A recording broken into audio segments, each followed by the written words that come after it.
Hello students, my name is Mohit Bansal. Welcome to Mohit Bansal classes.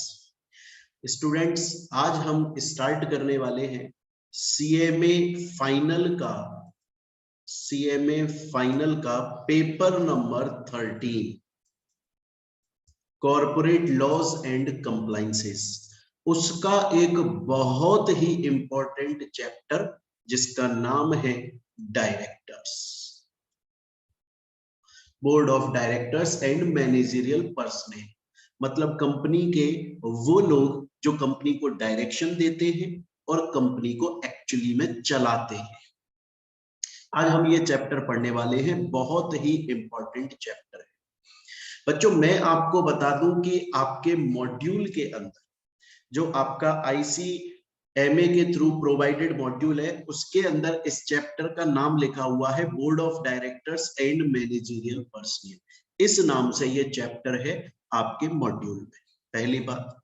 दूसरी बात बच्चों, ये आपके मॉड्यूल में स्टडी नोट 1 का पार्ट ई है। मैं आपको पहले भी बता चुका हूं कि आपका जो कोर्स है वो 3 सेक्शंस में डिवाइडेड है, section A, B and C।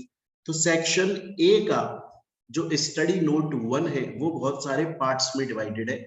हम स्टडी नोट 1 का पार्ट ई पढ़ रहे हैं बच्चों, उसका नाम है board of directors and managerial personal. तो अब हम इस चैप्टर डायरेक्टर चैप्टर को स्टार्ट करेंगे। चलिए बच्चों, डायरेक्टली इस चैप्टर को स्टार्ट करने से पहले मैं कुछ बेसिक बातें आपको बता देना चाहता हूं। जैसे ही वो बेसिक बातें हमको समझ में आ जाएंगी, हमें इस चैप्टर को पढ़ना थोड़ा इजी हो जाएगा, हमारे माइंड में क्लैरिटी आ जाएगी। बच्चों, सबसे पहला क्वेश्चन ये आता है कि आखिर डायरेक्टर होता कौन है। सबसे पहला क्वेश्चन ये आता है कि आखिर डायरेक्टर होता कौन है। तो बच्चों मैं आपको बता दूं, एक बात बताइए पहले, डायरेक्टर कौन होता है इससे पहले मैं आपसे पूछूं कि प्राइम मिनिस्टर कौन होता है। आप क्या बोलोगे बच्चों, प्राइम मिनिस्टर कौन होता है? आप ये मत बोलिएगा कि श्री नरेंद्र मोदी जी हमारे प्राइम मिनिस्टर है। वो हैं, इसमें कोई शक नहीं है कि वो हमारे इंडिया के प्राइम मिनिस्टर हैं। बट आप ये थोड़ी बोल सकते हो कि नरेंद्र मोदी जी प्राइम मिनिस्टर की डेफिनेशन है। प्राइम मिनिस्टर वो होता है जो उस प्राइम मिनिस्टर की चेयर पे बैठा होता है। किसी वक्त जवाहरलाल नेहरू जी बैठे थे तो वो प्राइम मिनिस्टर थे, किसी वक्त लाल बहादुर शास्त्री जी बैठे थे तो वो प्राइम मिनिस्टर थे, इंदिरा गांधी जी बैठी थी वो प्राइम मिनिस्टर थी, राजीव गांधी जी बैठे थे वो प्राइम मिनिस्टर थे, नरसिम्हा राव जी बैठे थे वो प्राइम मिनिस्टर थे। समझ रहे हैं बच्चों? अटल बिहारी जी बैठे थे, वाजपेयी जी वो प्राइम मिनिस्टर थे, अभी नरेंद्र मोदी जी हैं, पहले मनमोहन सिंह जी थे। तो प्राइम मिनिस्टर कोई फिक्स थोड़ी है कि हमेशा भारत का या किसी देश का प्राइम मिनिस्टर यही बनेगा, नहीं। ये तो एक पोस्ट है, जिस उस प्राइम मिनिस्टर की चेयर के ऊपर जो बैठ जाएगा वो हमारे लिए प्राइम मिनिस्टर माना जाए। सही बात है यहां तक की। इसी तरह से बच्चों, कंपनी के अंदर डायरेक्टर कौन होता है? जो कंपनी के डायरेक्टर की पोजीशन पे बैठा होता है उसे डायरेक्टर बोलते हैं। डायरेक्टर की और कोई डेफिनेशन नहीं होती है। एक्चुअल डायरेक्टर की डेफिनेशन इतनी ही होती है कि कोई भी पर्सन जो उस वक्त डायरेक्टर की चेयर पे बैठा है वो डायरेक्टर। मैं एक एग्जांपल देता हूं बच्चों, बड़ा सिंपल सा एग्जांपल है, आप इससे बहुत अच्छे से रिलेट कर पाएंगे। सपोज कीजिएगा बच्चों कि आप मोहित बंसल क्लासेस के अंदर एंटर हुए। आप बच्चों मोहित बंसल क्लासेस के अंदर एंटर हुए, ओके। यहां पर ये मेन ऑफिस है बच्चों। आप जब मेन ऑफिस में एंटर हुए तो एक चेयर रखी हुई है, मेन चेयर, उस पर मैं बैठा हुआ था, मोहित बंसल। आपकी नजर में डायरेक्टर कौन? मैं हो गया। अच्छा सपोज कीजिए मैं नहीं बैठा हुआ था उस दिन, सपोज कीजिएगा उस दिन कोई मैडम बैठी हुई थी, तो आपकी नजर में डायरेक्टर कौन हो गया? वो मैडम हो गई। सपोज कीजिए मैडम नहीं थी, सपोज कीजिए कोई और बैठा हुआ था, कोई भी बैठा हुआ था, है ना, मेरा जानकार हो सकते हैं, कोई भी बैठा हुआ था, मेरे घर में मेरे ब्रदर के बच्चे हैं वो हो सकते हैं, वो बैठे हुए थे। तो आपकी नजर में डायरेक्टर कौन? आपकी नजर में डायरेक्टर वो बन जाएगा जो उस कुर्सी पर बैठा था। तो डायरेक्टर होता ही वही है जो उस वक्त उस कुर्सी को, उस चेयर को ऑक्यूपाई करके रहता है। फिर आप उसे किसी भी नाम से बुला लो, फिर आप उसे होल टाइम डायरेक्टर बोल लो, फिर आप उसे मैनेजिंग डायरेक्टर बोल दो, या आप एडिशनल डायरेक्टर बोल दो, या आप ऑल्टरनेट डायरेक्टर बोल दो, या आप इंडिपेंडेंट डायरेक्टर बोल दो, या आप एग्जीक्यूटिव डायरेक्टर बोल दो, या आप नॉन एग्जीक्यूटिव डायरेक्टर बोल दो, नॉमिनी डायरेक्टर बोल दो, स्मॉल शेयर होल्डर डायरेक्टर बोल दो, कुछ भी बोल दो। डायरेक्टर वो है जो उस वक्त उस चेयर पे बैठा है, उसे डायरेक्टर बोला जाता है। यहां तक की बात समझ में आई बच्चों? चलिए आगे चलते। तो देखिए मैंने लिखा हुआ है डायरेक्टर वो पर्सन है जो डायरेक्टर की पोजीशन को होल्ड कर रहा है उस वक्त। क्लियर? अब आप देखिएगा, आपको पता है बच्चों, सिर्फ Indian companies act, only Indian companies act के अंदर ये रिक्वायरमेंट लिखी हुई है कि इंडिया की कंपनीज के अंदर कोई भी पर्सन डायरेक्टर अगर बनेगा तो वो नेचुरल पर्सन होना चाहिए। मतलब आप और मैं, बोलने चलने फिरने वाले, सोचने समझने वाले लोग कंपनी में डायरेक्टर बन सकते हैं। एक कंपनी किसी दूसरी कंपनी की डायरेक्टर नहीं बन सकती बच्चों। कंपनी, इंडिया की कंपनीज के अंदर सिर्फ और सिर्फ डायरेक्टर एक नेचुरल पर्सन ही बन सकता है। कभी भी कोई आर्टिफिशियल पर्सन किसी कंपनी की डायरेक्टर नहीं बन सकती। बाकी और देश के और कंट्रीज के कंपनीज एक्ट में ऐसा नहीं लिखा है बच्चों। हालांकि सिंगापुर के में लिखा है, लेकिन सिंगापुर और इंडिया के अलावा, क्योंकि उन दोनों के कंपनीज एक्ट में बहुत समानता है, सिमिलरिटीज है। हम इंडियन कंपनीज एक्ट की बात करें तो हमारे इंडियन कंपनीज एक्ट के हिसाब से इंडिया की कंपनी में अगर कोई भी पर्सन डायरेक्टर बनेगा वो नेचुरल पर्सन होना चाहिए। सर ऐसा क्यों? ऐसा इसलिए कि हम क्यों अपॉइंट करते हैं डायरेक्टर्स कंपनी में। देखिए कंपनी, हमने पढ़ा कि कंपनी अपने नाम से सब काम कर सकती है। कंपनी एक आर्टिफिशियल पर्सन है, कंपनी की खुद की एग्जिस्टेंस होती है, वो अपने नाम से सब काम कर सकती है, उसके नाम से बैंक अकाउंट तक होता है। फिर ऐसा क्यों बच्चों कि इंडियन कंपनीज में डायरेक्टर एक नेचुरल पर्सन ही होगा? ऐसा इसलिए क्योंकि कंपनी आर्टिफिशियल पर्सन है, कंपनी की एग्जिस्टेंस तो है, कंपनी जिंदा तो है, कंपनी अपने नाम से सब काम कर सकती है, लेकिन बच्चों कंपनी सोच नहीं सकती, कंपनी सोच और समझ नहीं सकती, कंपनी बोल नहीं सकती, लिटरली नहीं बोल सकती। आप बोलोगे कि सर डॉक्यूमेंट्स के थ्रू बोल देती है, वो नहीं। कंपनी सोच नहीं सकती, कंपनी समझ नहीं सकती, कंपनी बोल नहीं सकती, और कंपनी हमें डायरेक्शन नहीं दे सकती कि ऐसे ऐसे काम करो ताकि कंपनी का मेन ऑब्जेक्ट अचीव हो जाए। इसलिए हमें एक ऐसा नेचुरल पर्सन चाहिए जो सोच सकता हो, समझ सकता हो, बोल सकता हो और डायरेक्शन दे सकता हो और कंपनी के ऑब्जेक्ट्स को अचीव करवा सकता हो। इसीलिए इंडियन कंपनीज एक्ट बोलता है कि इंडिया की कंपनीज के अंदर अगर कोई भी पर्सन डायरेक्टर बनेगा तो वो नेचुरल पर्सन होना जरूरी है। तो अभी तक बच्चों मैंने आपको दो बातें बताई, बार बार रिवाइज करेंगे हम इस चैप्टर को बच्चों, ताकि आपके जितने भी प्रॉब्लम्स है वो सॉल्व होते हुए चले जाए। आज की क्लास में हम डायरेक्टर का कुछ पार्ट पढ़ेंगे और नेक्स्ट क्लास में हम आज जितना पार्ट पढ़ा है उसके रिलेटेड जितने प्रीवियस ईयर के क्वेश्चंस आए वो सब सॉल्व करेंगे। ऐसे ही पढ़ते हैं अपन, आपको पता है कि हम टॉपिक पढ़ते हैं और प्रीवियस ईयर के क्वेश्चंस को हाथ के हाथ सॉल्व कर लेते हैं। वही हम आज करने वाले। आज हम कुछ टॉपिक्स पढ़ लेंगे और हमारी नेक्स्ट जो क्लास होगी उसमें उन टॉपिक से रिलेटेड जितने प्रीवियस ईयर के क्वेश्चन है वो सभी सॉल्व करें। अभी तक मैंने आपको पढ़ाया डायरेक्टर कौन होता है। डायरेक्टर वो है जो उस वक्त डायरेक्टर की पोजीशन को होल्ड करके बैठा है, चाहे आप उसे किसी भी नाम से बुला लो।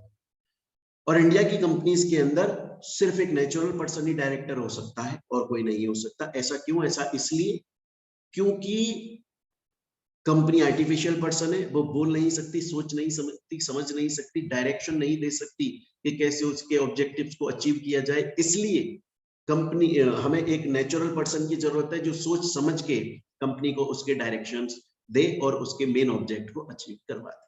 स्टूडेंट बोलता है चलिए ठीक है सर, यहां तक आपने जो बात बताई वो मुझे समझ में आ गई, पर मेरा एक डाउट है सर। मैंने बोला आपका क्या डाउट है बताइए।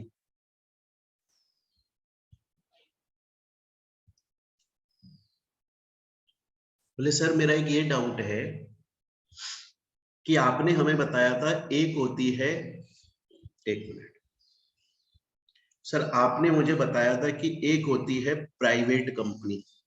हाँ जी मैंने बताया था। एक होती है सर पब्लिक कंपनी। हाँ जी बिल्कुल। और सर एक होती है वन पर्सन कंपनी। हाँ जी बिल्कुल। सर आप मुझे ये बताइए कि किस कंपनी में कितने मिनिमम डायरेक्टर्स होने ही चाहिए हर हालत में। अरे ये बात तो मैंने आपको स्टडी नोट 1 का पार्ट ए पढ़ा रहा था तब भी बताई थी। प्राइवेट कंपनी के अंदर कम से कम 2 डायरेक्टर्स होना जरूरी है। पब्लिक कंपनी के अंदर कम से कम 3 डायरेक्टर्स का होना जरूरी है। और वन पर्सन कंपनी के अंदर कम से कम 1 डायरेक्टर का होना जरूरी है।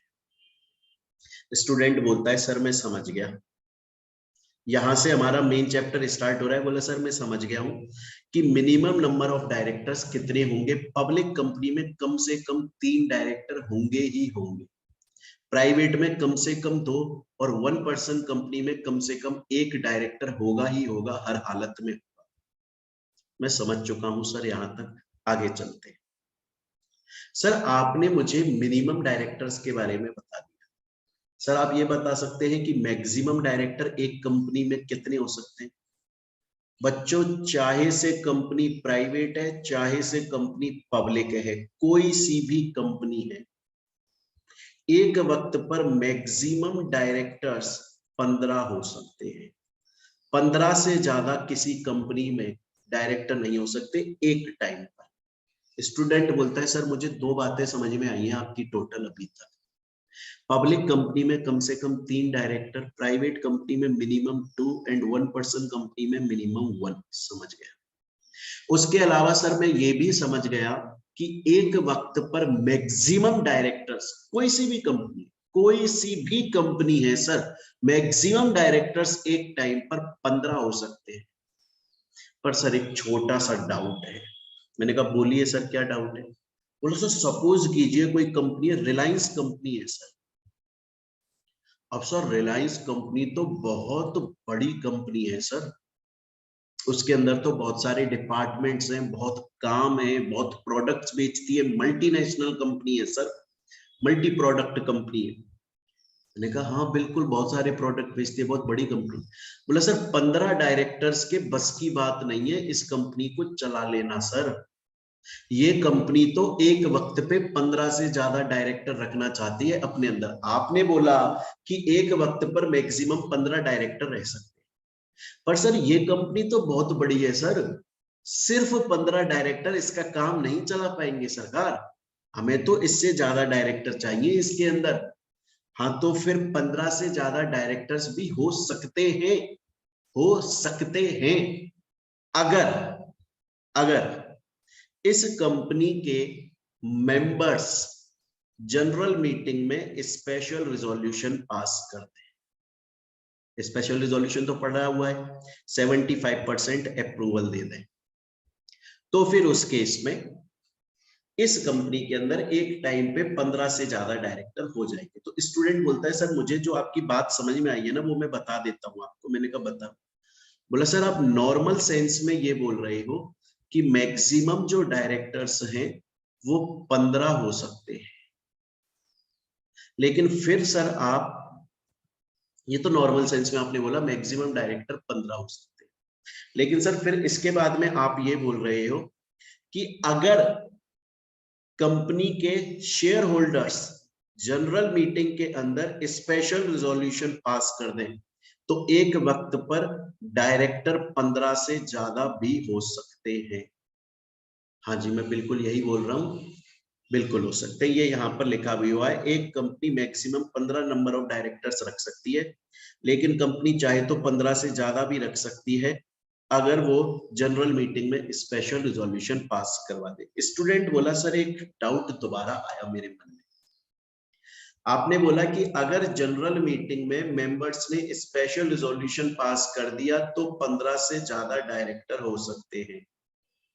सर क्या पब्लिक कंपनी में ऐसा हो सकता है कि 15 से ज्यादा डायरेक्टर हो जाए एक वक्त पे? हो सकता है। सर क्या प्राइवेट कंपनी में ऐसा हो सकता है? हो सकता है। सर क्या सेक्शन 8 एनपीओ में ऐसा हो सकता है? नहीं, उसमें तो कोई भी केस हो जाए 15 से ज्यादा हो ही नहीं सकते डायरेक्टर। सर क्या गवर्नमेंट कंपनी में ऐसा हो सकता है? नहीं। तो सर आप ये बोल रहे हो कि पब्लिक और प्राइवेट के अंदर एक वक्त पे 15 से ज्यादा डायरेक्टर हो सकते हैं अगर जनरल मीटिंग में मेंबर्स स्पेशल रिजोल्यूशन पास कर देते हैं तो। लेकिन section 8 company, non profit organization company या फिर गवर्नमेंट कंपनी, इन दोनों के अंदर तो किसी भी हालत में 15 से ज्यादा हो ही नहीं सकते, चाहे कुछ ही हो जाए इस दुनिया में, हो ही नहीं सकते। ठीक है सर, मैं समझ गया हूं यहां तक और मुझे ये बात समझ में आ चुकी। तो अभी एक बार जितना पढ़ा उसको हम दोबारा से देखते हैं। अभी बच्चों सिर्फ हमने इतना सा पढ़ा है कि मिनिमम नंबर ऑफ डायरेक्टर्स कितने होंगे, कम से कम कितने डायरेक्टर होने चाहिए। कम से कम पब्लिक कंपनी में कम से कम 3, प्राइवेट कंपनी में कम से कम 2 और 1 पर्सन कंपनी में कम से कम 1। उसके बाद में नेक्स्ट बात आती है कि सर एक वक्त पे मैक्सिमम डायरेक्टर्स कितने हो सकते हैं? एक वक्त पर मैक्सिमम डायरेक्टर्स एक कंपनी में 15 हो सकते हैं, 15 से ज्यादा नहीं हो सकते। सर क्या ऐसी कोई सिचुएशन है जिसमें 15 से ज्यादा हो जाए डायरेक्टर एक ही टाइम पर? हाँ, हो सकते हैं, लेकिन वो सिर्फ पब्लिक और प्राइवेट के लिए है। सेक्शन 8 या NPO, section 8 company, non profit organization या गवर्नमेंट कंपनी में तो किसी भी हालत में 15 से ज्यादा डायरेक्टर नहीं हो सकते। सर पब्लिक और प्राइवेट में जो 15 से ज्यादा डायरेक्टर हो सकते हैं एक वक्त पे, वो कौन सी सिचुएशन है? अगर जनरल मीटिंग में मेंबर्स स्पेशल रिजोल्यूशन पास कर देते हैं। अगर खुद जनरल मीटिंग में मेंबर्स बोल रहे हैं कि इस कंपनी के अंदर 15 से ज्यादा डायरेक्टर हो जाने दो, हम समझ रहे हैं कि कंपनी का बिजनेस बड़ा है तो हो जाने दो 15 से ज्यादा डायरेक्टर, हमें कोई प्रॉब्लम नहीं है, कोई टेंशन नहीं, तो हो जाएंगे, कोई दिक्कत नहीं है, लॉ मना नहीं करता। लेकिन सिर्फ पब्लिक प्राइवेट की, section 8 non profit organization and government company में तो ऐसा हो ही नहीं सकता, कतई नहीं हो सकता जी। स्टूडेंट बोलता है सर मुझे बिल्कुल आपकी बात समझ में आ गई अभी तक। अच्छा सर एक बात बताओ, एक छोटा सा डाउट और है मेरे मन के अंदर। मैंने कहा बताइए।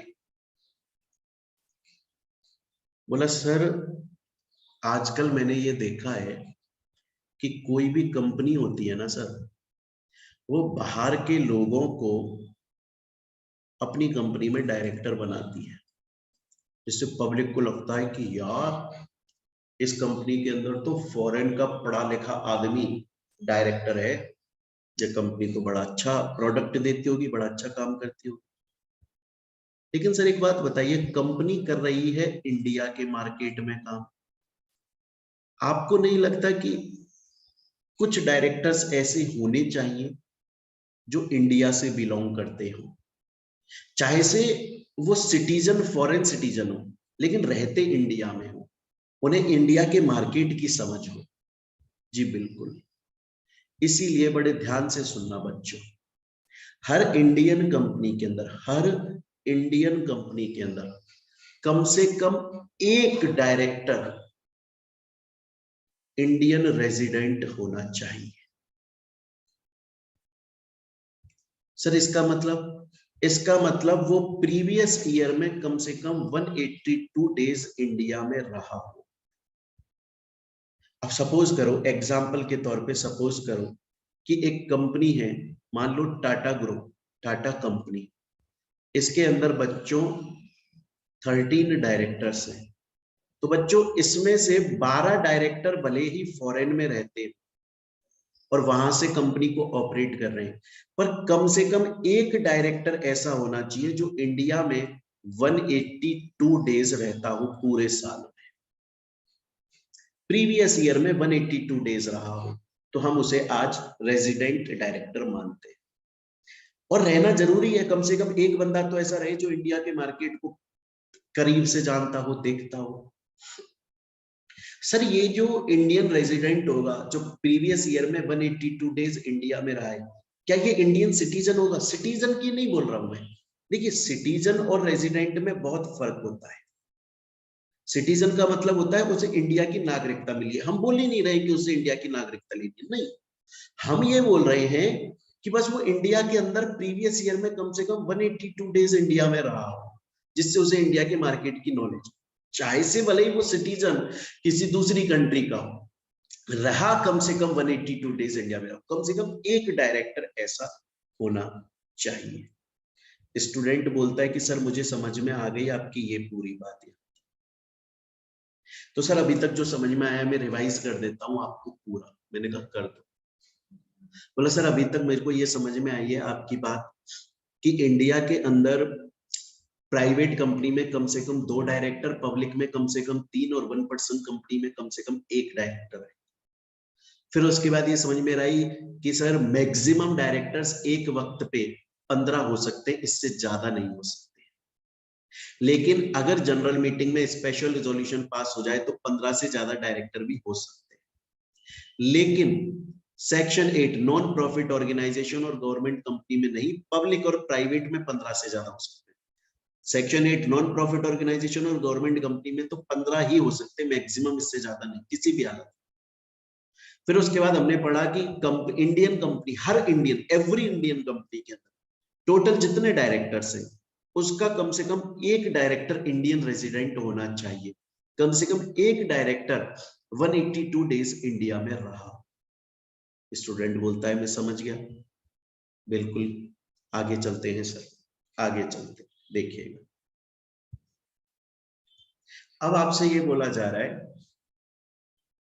कि इंडियन कंपनी के अंदर कम से कम एक विमेन डायरेक्टर भी होनी चाहिए। मतलब टोटल जितने डायरेक्टर्स हैं कंपनी में उसमें से कम एक विमेन डायरेक्टर भी हो। सर क्या हर कंपनी में जरूरी है कि कम से कम एक विमेन डायरेक्टर हो? हर कंपनी में जरूरी नहीं है। तो सर कौन सी कंपनी में जरूरी है? हर लिस्टेड कंपनी में जरूरी है, हर पब्लिक लिस्टेड कंपनी में। लिस्टेड तो पब्लिक ही हो सकती है, प्राइवेट तो हो नहीं सकती। हर पब्लिक लिस्टेड कंपनी में मैंडेटरी है, कंपलसरी है, कम से कम एक विमेन डायरेक्टर होनी चाहिए।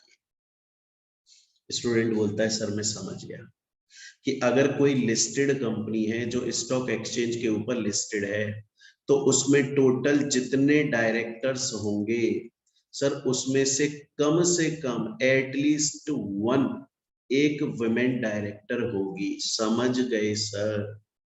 आगे चल। सर क्या सिर्फ पब्लिक लिस्टेड कंपनी में ये कंपलसरी है एक विमेन डायरेक्टर हो या कोई और भी है? हाँ, अगर कोई पब्लिक कंपनी लिस्टेड है तो उसमें तो जरूरी है।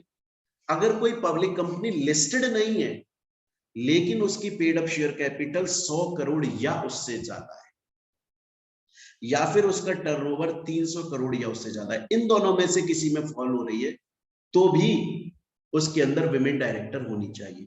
मतलब अब मैं आपको एक एग्जांपल देकर समझाता हूं। सपोज कीजिएगा 2 कंपनी है,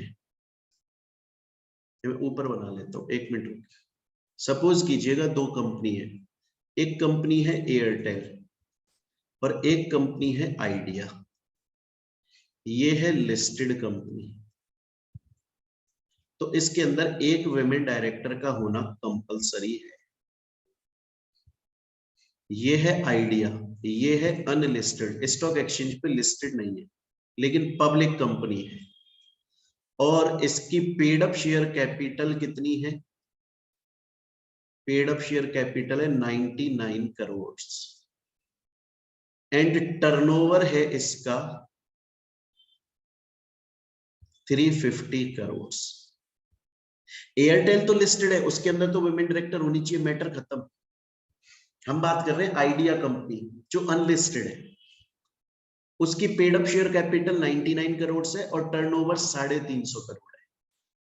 मुझे बताइए क्या इसके अंदर एक वुमेन डायरेक्टर होनी चाहिए? यस। अगर कोई अनलिस्टेड कंपनी है और उसकी paid up share capital 100 crore या उससे ज्यादा है, या फिर टर्नओवर 300 करोड़ या उससे ज्यादा है, तो फिर उस केस में उसके अंदर विमेन डायरेक्टर होनी चाहिए। तो यहां पर आइडिया कंपनी अनलिस्टेड है, भले ही से उसकी paid up share capital 100 crore से कम है, पर टर्नओवर तो 300 करोड़ या उससे ज्यादा है ना। और हमने बीच में और लिखा है बच्चों, कोई सी भी एक कंडीशन फुलफिल हो गई, विमेन डायरेक्टर का होना जरूरी है। स्टूडेंट बोलता है सर मुझे यहां तक की बात समझ में आ गई, आप बोल रहे हो कि कंपनी के अंदर मैक्सिमम डायरेक्टर 15 हो सकते हैं एक वक्त पे, उससे ज्यादा नहीं हो सकते, लेकिन हो सकते हैं अगर जनरल मीटिंग में स्पेशल रिजोल्यूशन पास हो जाए, लेकिन वो सिर्फ पब्लिक और प्राइवेट के केस में पॉसिबल है। सेक्शन 8 नॉन प्रॉफिट ऑर्गेनाइजेशन और गवर्नमेंट कंपनी में ऐसा नहीं हो सकता। सर उसके बाद में आपने बोला रेजिडेंट डायरेक्टर। रेजिडेंट डायरेक्टर का मतलब है कि पिछले साल में कम से कम 182 डेज इंडिया में रहे। कितने दिन इंडिया में रहे हो? कम से कम 182 डेज इंडिया में रहे हो, उन्हें तो कम से कम एक रेजिडेंट डायरेक्टर होना चाहिए। फिर आपने बोला हर इंडियन लिस्टेड कंपनी के अंदर वुमेन डायरेक्टर का होना जरूरी। अगर कोई पब्लिक कंपनी है लेकिन वो लिस्टेड नहीं है, लेकिन अगर उसकी paid up share capital 100 crore या उससे ज्यादा है, या टर्नओवर 300 करोड़ या उससे ज्यादा है, दोनों में से कोई एक भी कंडीशन फुलफिल हो रही है, तो उसके अंदर वुमेन डायरेक्टर का होना जरूरी होता है। सर मैं समझ गया हूं यहां तक की बात आपकी, बिल्कुल समझ गया। लेकिन सर मुझे बताएं कि एक अमेंडमेंट आया था सर, नया अमेंडमेंट, और वो ये बोलता है कि टॉप 1000 लिस्टेड, मतलब इंडिया के अंदर जितनी टोटल लिस्टेड कंपनीज है, टोटल जितनी लिस्टेड कंपनीज है इंडिया में, उसमें से टॉप 1000 लिस्टेड कंपनीज जो होंगी, जितनी टोटल लिस्टेड कंपनीज है इंडिया में, उसमें से 1000 टॉप लिस्टेड कंपनीज जो होंगी, कितनी? टॉप 1000 लिस्टेड कंपनीज जो होंगी, वुमेन डायरेक्टर तो उसमें होगी, लेकिन वो वुमेन डायरेक्टर इंडिपेंडेंट डायरेक्टर। तो मैंने नॉर्मली क्या बोला कि अगर अब इसका कंक्लूजन क्या निकल के आया, बड़े प्यार से समझिएगा बच्चों, बड़े प्यार से आराम से समझ में आए। लिस्टेड कंपनीज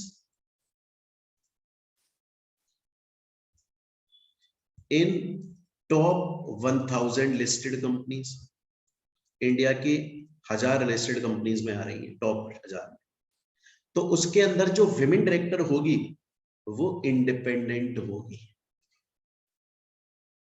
लेकिन अगर not in top 1000 listed companies, not in top 1000 listed companies, तो इसके अंदर जो विमेन डायरेक्टर होगी वो सिंपल विमेन डायरेक्टर होगी, इंडिपेंडेंट नहीं। स्टूडेंट बोला सर मैं समझ गया सर, लेकिन वो आपने जो दूसरा वाला बताया था कि अगर कंपनी लिस्टेड नहीं है और अनलिस्टेड पब्लिक है और उसकी paid up share capital 100 crore या उससे ज्यादा है, हाँ वो तो है, वो तो एप्लीकेबल है। ये एक एक्स्ट्रा पॉइंट ऐड कर दिया है क्या, कि अगर लिस्टेड कंपनी है तो उसमें विमेन डायरेक्टर तो होनी चाहिए, लेकिन अगर वो लिस्टेड कंपनी इंडिया की टॉप 1000 लिस्टेड कंपनीज के अंदर आ रही है तो वो विमेन डायरेक्टर इंडिपेंडेंट होनी चाहिए। इंडिपेंडेंट की एक अलग खास बात होती है साहब, उसकी इज्जत अलग है। तो अगर टॉप 1000 लिस्टेड में है तो वो इंडिपेंडेंट होनी चाहिए, नहीं है तो कोई प्रॉब्लम नहीं। जैसे एक क्वेश्चन बना लेते हैं हम यहाँ पर, एक अपन खुद क्वेश्चन बना लेते हैं, करेंगे प्रीवियस ईयर के सभी क्वेश्चंस करेंगे। आज की क्लास में हम इतना टॉपिक पढ़ेंगे, थोड़ा सा एक और टॉपिक पढ़ना है, फिर अगली क्लास में जितने आज हमने टॉपिक्स पढ़े, ये छोटा सा टॉपिक यहां से यहां तक, इससे रिलेटेड प्रीवियस ईयर में जो क्वेश्चंस आए वो सॉल्व करेंगे। ठीक है बच्चों, देखिए मैं आपसे बोल रहा हूँ, सपोज कीजिएगा कि एक कंपनी है आपकी और उसका नाम है मोहित बंसल कंपनी, मोहित बंसल क्लासेस एक कंपनी है, और बच्चों वो टॉप 1000 लिस्टेड कंपनीज के अंदर आती है। और एक दूसरी कंपनी है जिसका नाम है XYZ कंपनी, और वो टॉप 1000 लिस्टेड में नहीं आती, लिस्टेड है लेकिन टॉप 1000 के अंदर नहीं आती, उससे नीचे चल जाती। तो इसमें भी एक विमेन डायरेक्टर होनी चाहिए, कम से कम एक, इसमें भी कम से कम एक विमेन डायरेक्टर होनी चाहिए। पर इसके अंदर जो विमेन डायरेक्टर होगी ना वो इंडिपेंडेंट डायरेक्टर होगी, और इसमें जो होगी ना वो इंडिपेंडेंट नहीं होगी। इसमें जो होगी वो इंडिपेंडेंट नहीं होगी। इतनी सी कहानी, सिंपल। उसके अलावा ये जो पॉइंट हमने पढ़ा था वो तो है ही अदर अनलिस्टेड पब्लिक कंपनीज के। स्टूडेंट बोलता है सर जितना पढ़ा एक बार रिवाइज करूं मैं आराम से उसको, मैंने कहा करो। बोला सर देखिए, मिनिमम डायरेक्टर्स पब्लिक में 3, प्राइवेट में 2, 1% में 1।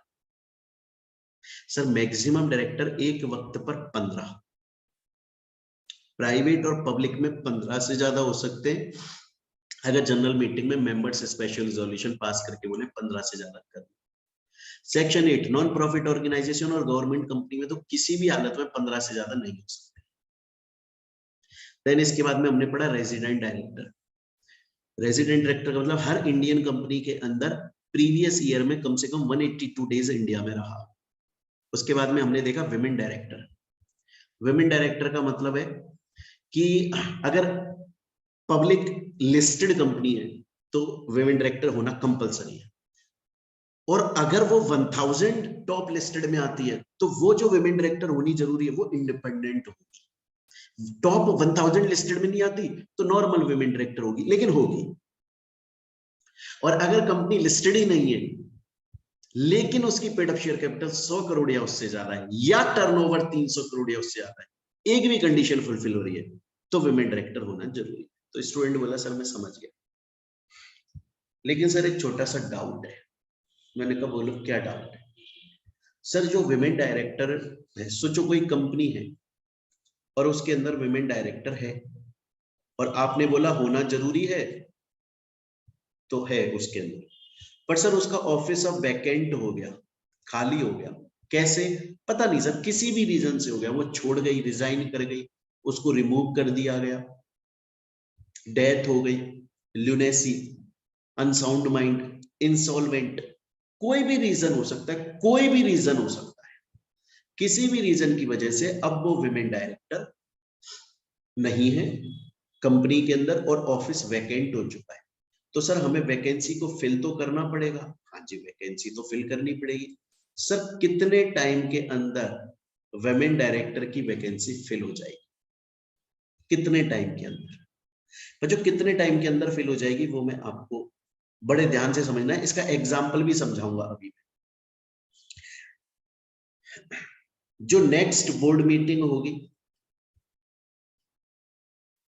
उसके अंदर, उसके बाद नहीं, उसके पहले पहले या उस नेक्स्ट बोर्ड मीटिंग के अंदर या फिर विद इन 3 मंथ्स जब से वैकेंसी हुई है, विच एवर इज लेटर, जो भी बाद में आता है। सर एग्जाम्पल से समझाओ, एग्जाम्पल से समझो, प्यार से समझो। एक कंपनी है जिसका नाम है किंग्स 11 पंजाब, ये दिख रही है आप, ये एक लिस्टेड कंपनी है।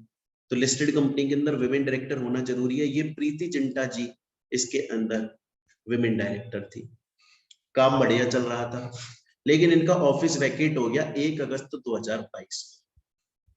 कब हो गया? 1 अगस्त 2022। क्लियर? और ये किंग्स 11 पंजाब अपनी नेक्स्ट बोर्ड मीटिंग कर रही है 15 नवंबर। तो अब देखिएगा बच्चों बड़े प्यार से जो मैं बोल, ऑफिस वैकेट हुआ 1 अगस्त 2022 को, यहां से 3 महीने, तो अगस्त, सितंबर, अक्टूबर, 31 अक्टूबर, या फिर जब नेक्स्ट बोर्ड मीटिंग हो रही है 15 नवंबर, विच एवर इज लेटर, जो भी बाद में हो रहा है, तो 15 नवंबर, यहां इस दिन तक ये वैकेंसी फिल हो जानी चाहिए जो प्रीति जिंटा के जाने की वजह से वैकेंट हुई है, वो वैकेंसी फिल हो जानी चाहिए। तो जिस दिन विमेन डायरेक्टर का ऑफिस वैकेट हुआ उसके जाने के, उनके जाने के 3 महीने के अंदर, या फिर नेक्स्ट बोर्ड मीटिंग, जो भी next immediate next board meeting जो हो रही है, जाने के बाद जो बोर्ड मीटिंग होगी, विच एवर इज लेटर, जो भी बाद में पड़ रहा है। सपोज कीजिए कि बोर्ड मीटिंग 15 नवंबर को ना होके 15 सितंबर को अगर होती तो विच एवर इज लेटर ये हो जाता, तो इस दिन तक वैकेंसी फिल हो जानी चाहिए, तक इस दिन तक वैकेंसी फिल हो जानी चाहिए। क्लियर है ये चीज? स्टूडेंट बोलता है सर ये समझ में आ गया, आपने इसका पूरा एग्जाम्पल दिया है, मैं समझ गया। तो सर आज की क्लास में आपने मुझको पढ़ाया डायरेक्टर होता कौन है, उसके बाद में बताया कि डायरेक्टर क्यों अपॉइंट किया जाता है, क्योंकि कंपनी एक आर्टिफिशियल पर्सन है, सोच नहीं सकती, और डायरेक्टर को हम कंपनी का दिमाग मानते हैं। वो लोग बोर्ड मीटिंग करके कंपनी के डायरेक्शंस देते हैं कि कंपनी को कैसे काम करना चाहिए। उसके अलावा आपने बताया minimum director, maximum resident women. Sir यहाँ तक आज की क्लास में हम पढ़ चुके हैं। अब जो हमारी नेक्स्ट क्लास हम लेंगे कल, उसके अंदर हम जितने आज हमने टॉपिक्स पढ़े हैं उनसे रिलेटेड प्रीवियस ईयर में जो क्वेश्चंस आ चुके हैं वो सॉल्व करेंगे, फिर हम अपने नेक्स्ट टॉपिक पर आगे मूव करेंगे। ठीक है बच्चों, याद रखिएगा मेरे पढ़ाने का तरीका सिंपल है बच्चों, कि जो भी टॉपिक हम करते हैं हाथ की हाथ on the spot previous year से रिलेटेड जितने क्वेश्चंस आए उस टॉपिक से रिलेटेड प्रीवियस ईयर में वो सभी सॉल्व करते हुए चलते हैं। आपने जितने भी मेट से पढ़े होंगे उसमें यही देखा हो। अच्छा दूसरी बात बच्चों, मैं आपको एक और बात बता दूं कि नोट्स अगर मेट से क्लासेस आपने परचेज की हुई हैं तो बच्चों आपके पास मेरी बुक ऑलरेडी पहुंच चुकी है। अगर ये मैंने क्लास किसी सोशल मीडिया प्लेटफॉर्म पे अपलोड करी है तो डिस्क्रिप्शन में टेलीग्राम चैनल का लिंक होगा, वहां पर जाकर ज्वाइन कर लें, टेलीग्राम फ्री में ज्वाइन कर लें और नोट्स डाउनलोड कर सकते हैं। बच्चों अगर आप क्लासेस परचेज करना चाहते हैं तो देखिए नीचे स्क्रीन पर ये नंबर दिया हुआ है आपको 9829767888। इस नंबर पर आप कॉल कर सकते हैं, व्हाट्सएप कर सकते हैं या टेलीग्राम पर मैसेज कर सकते हैं। हमारी पूरी टीम है वो आपको अच्छे से रेस्पॉन्स देगी। हमारी क्लासेस बहुत ही ज्यादा नॉमिनल फीस पर प्रोवाइड करी जाती हैं, बहुत ही ज्यादा नॉमिनल फीस पर, मात्र 3500 रुपीज की फीस है हमारी। आपको दिसंबर 2022 तक क्लासेस मिलेंगी प्लस नोट्स मिलेंगे, प्लस बच्चों हम हर वीक टेस्ट लेते हैं। जो भी स्टूडेंट हमसे क्लास परचेज करता है बाय डिफॉल्ट उसको टेस्ट देने पड़ते हैं और फ्री होता है, इसका कोई अलग से चार्ज नहीं होता।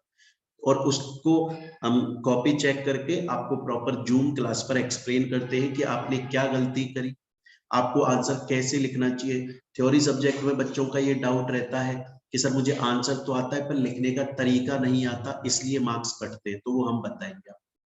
तो बच्चों सिर्फ 3500 रुपीज में अनलिमिटेड व्यूज रहेंगे। दिसंबर 2022 तक आप जितनी बार चाहें उतनी बार रिवाइज करें। हमारी क्लासेस मिलती हैं, नोट्स मिलते हैं, टेस्ट होते हैं। क्लियर है ये चीज बच्चों? और जो हमारे स्कैनर है वो हम हाथ की हाथ टॉपिक वाइज सॉल्व करते हैं। तो अगर परचेज करना हो तो इस नंबर पे कांटेक्ट करें। चलिए, थैंक यू स्टूडेंट।